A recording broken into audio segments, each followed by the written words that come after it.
ତୁ ମତେ ଟିକେ ମଟନ ଭାତ ଆଜି ଖାଇବାକୁ ଦବୁ କି? ମଟନ ଭାତ ଆଜି ହଉଛି ଶନିବାର। ସେ ହନୁମାନଙ୍କ ବାର ଫାର ବାର। ମତେ ଦେଖା ନା କିଛି ସେଗୁଡା ମୁଁ ଜାଣିନି। ବାର ଫାର ମୋର କିଛି କାମ ନାହିଁ ବାରରେ। ମୋର ଭୋକ ହେଲେ ମୁଁ ଖାଇବି।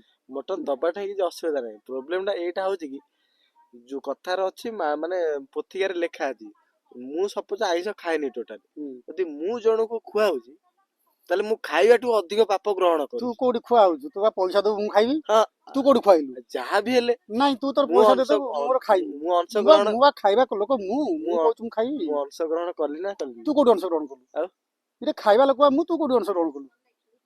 ମୁଁ ଯାହା ବି ହେଲେ ତମ ପଛରେ ରହିଲି ନା ରହିଲିନି? କିଛି କଣ ବରଂ ତୋର ପୁଣ୍ୟ ହେଲା ଯେ ତୁ ପଇସା ଦେଲେ, ତୋର ପୁଣ୍ୟ ହେଲା ପଇସା ଦେଲେ। ମୁଁ ମୋର ଖାଇବାଟାକୁ ଇଚ୍ଛା ଚାରି ଜଣ ହଉଥିଲା। ଚୋରି କରିବାକୁ ଗଲେ 2 ଜଣ ଚୋରି କରନ୍ତି, 2 ଜଣ ସାଥିରେ ରୁହନ୍ତି, ସିଏ ବି ଚୋର। ତୁ ଖାଉନୁ ପୁରା।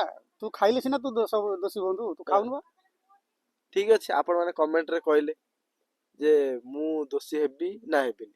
ଆପଣ ଯାହା କହିବେ, ଯଦି ଦୋଷୀ ନ ହେବି ତାହେଲେ ମୁଁ ଖାଇବାକୁ ଦେବି, ଯଦି ଦୋଷୀ ହେବି ମୁଁ ଖାଇବାକୁ ଦେବିନି ଆଉ। ଠିକ ଅଛି, ମାନେ ଲୋକ କହିବା ପର୍ଯ୍ୟନ୍ତ ତାହେଲେ ମୁଁ ଅପେକ୍ଷା କଲି ମଟନ ଖାଇବି। ନିଶ୍ଚିନ୍ତ ରେଡି। ତୋରି ଭଳିଆ ପିଲା ଜନ୍ମ ହବା ଦରକାର ଦୁନିଆରେ। ଲୋକ କମେଣ୍ଟ କଲେ ତାପରେ ମୁଁ ମଟନ ଖାଇବି। ଠିକ ଅଛି, ବାସ୍ ଆପଣ ବାସ୍। ଜଲ୍ଦି ଜଲ୍ଦି କମେଣ୍ଟ କରନ୍ତୁ ଆଉ। ନହେଲେ ମୁଁ ମଟନ ଖାଇପାରିବିନି, ଅନେଇଥିବି।